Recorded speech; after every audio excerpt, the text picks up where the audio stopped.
Tonight is a special homecoming for me that Brad had requested. We have done a series of these Feld Weiser one-on-one. Usually it's me interviewing Brad on different topics. We have them online. We had some great discussions, not knowing how many would. So, this is Mr. Weiser Goes to Washington. I've been there before, so I kind of knew what I was getting into. And there definitely is something powerful about if you are asked to serve your government, it is hard to say no. It was hard for my wife to agree to say yes because she knew how disruptive it would be to pick up our family for 2 years. And her first reaction was, who does this? Who just picks up their family? And then we get to Washington and we realize there are all sorts of people who do that. They leave their lives, whatever they were doing, and they go work in the government. And that's what we did for the last 2 years. I'm going to focus on the last 15 months, which were in the White House. They're more recent in my mind, a little bit more noteworthy. 9 months before that, I was at the Department of Justice, which for Brad's purpose is most, and for most people's purpose, most interestingly captured by NPR, which referred to me as the top cop on agriculture. I was the point person on agriculture competition policy at the DOJ, for which Brad's view was, Phil, you'd be better off playing Farmville. Brad was happy when they asked me at the White House to come work in the National Economic Council. So here's what I want to visit with you about today.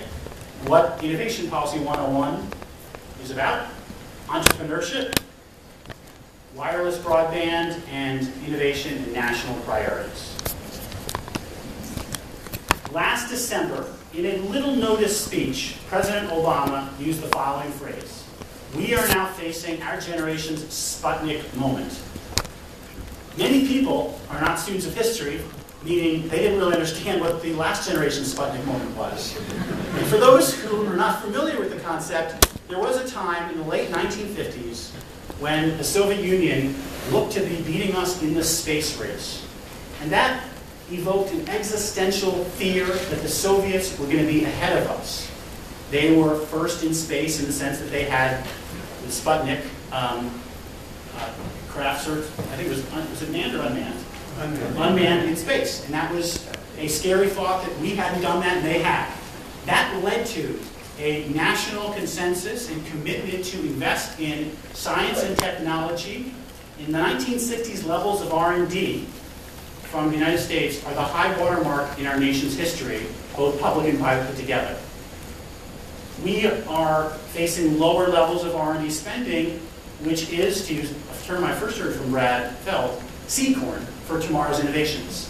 The amount of innovation that has happened because of 1960s and 1970s basic research and development of the internet is one of the greatest contributions to wealth creation probably in world history. But for that Sputnik moment, we wouldn't be riding on that platform. Similar eras in history, the Transcontinental Railroad gave rise to huge industrial growth, the interstate highway system, etc. President Obama had earlier, in the fall of 2009, in explaining the Recovery Act as having a pro-investment mentality, offered the following perspective on innovation policy.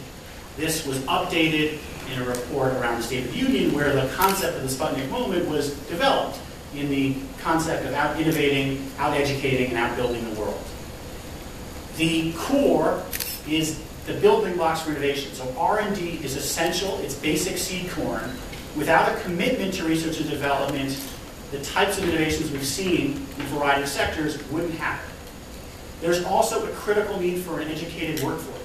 That means a couple things. It means we need top flight K-12 universities, and it means if people come from other countries who are educated here, we want to find a way to keep them here and not have them be sent back home where they may start companies abroad. We also need physical and IT infrastructure to support a 21st century economy. That includes, for example, wireless spectrum, which I'll talk about. Market-based innovation. The American system is unique. From the very get-go, think transcontinental railroads, the telephone and telegraph. The government didn't take the view, we are going to build the infrastructure, products, and services. We will facilitate private sector deployment and development of those products and services. And that is part of what has made this country great in terms of its entrepreneurial spirit and risk-taking. It is not a shame to fail. It's a shame not to try. Now, the entrepreneurial system needs some basic rule of law values. Obviously, protecting property rights and contract law is a key value. It also needs to have the right competitive ecosystem. So in rail, for example, the monopolization problem was a concern that came. In other industries, monopolization concerns happened. AT&T, most recently, the breakup. That's all about preserving open, competitive markets. Finally, the government can catalyze national priorities. Clean energy is one that's talked a lot about. Educational technologies is another. Healthcare and space. So the commitment to figuring out strategies to drive innovation policy was embodied in, among other places, the America Competes Act.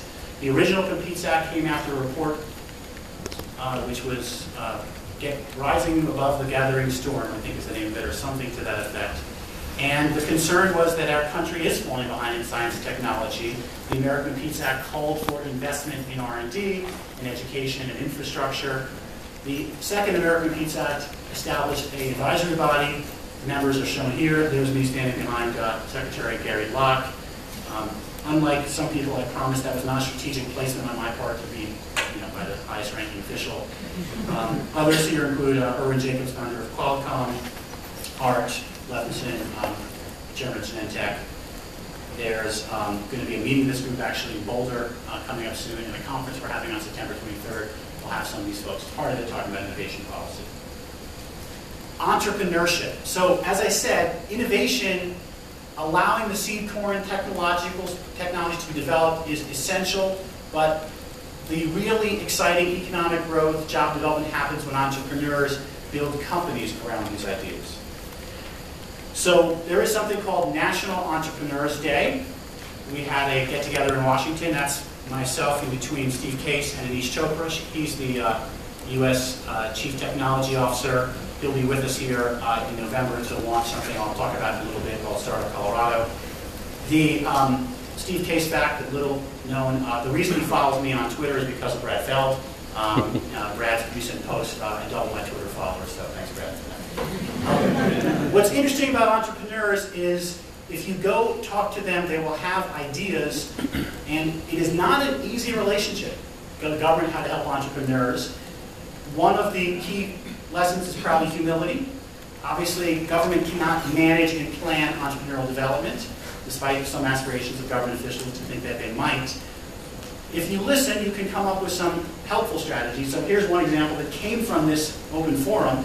Lots of people selling web-enabled services around the world might be worried that they're breaking the laws of other countries. And the Department of Commerce has a specific technical assistance unit to help those entrepreneurs. And the challenge is, how does that message get out to entrepreneurial communities? That challenge was set up, and we were able to connect the person who raised it.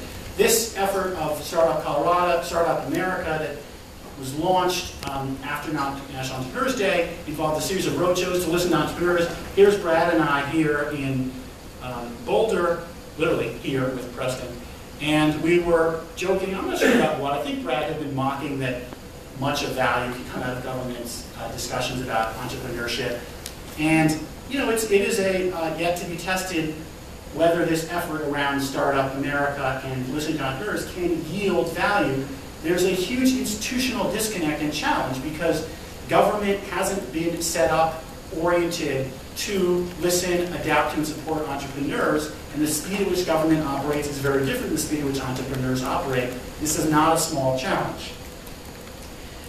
One thing that is happening, and I was able to say in my one White House blog post, was noticing entrepreneurial communities. And this is an emerging policy agenda around innovation clusters. It's not at all settled how to understand them, how to support them. One concept that I relayed here was there's a lot to learn from Boulder. Now, there are some ways that the government does support entrepreneurs that are worth appreciating. One is government has a lot of data that it can liberate to allow entrepreneurs to create companies around that help consumers and create economic growth. One such data set was 401k plans, where there's a report done to the Department of Labor by all companies as to what administrative fees their employees pay. It turns out these can be extraordinary.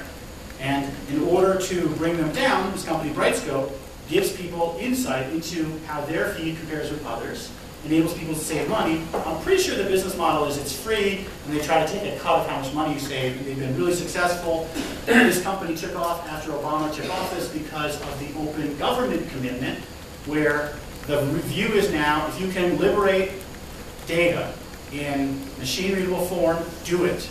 Before, these reports were only available in paper form, and Brightscope had to scan them very carefully and try to migrate into a usable data set. Those days are over. It's now available electronically to anyone who asks. President Obama here visiting in Silicon Valley, this is after the State of the Union, looking for ways in which the government can help to support innovation and promote private sector job growth. As I said earlier, this is a problem easier described than taken on.